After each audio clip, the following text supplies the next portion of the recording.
English singer and songwriter Boy George's house is a 5,453 square foot in the upscale Hampstead area of London.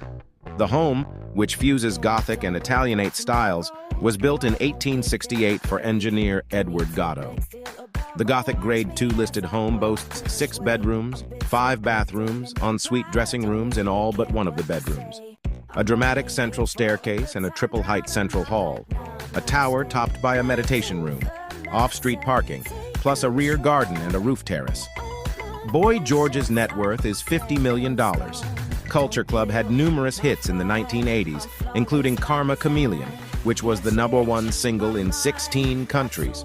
He continues to release music as of 2020 and has appeared as a mentor on The Voice and The Voice Australia. He has also appeared on Celebrity Apprentice.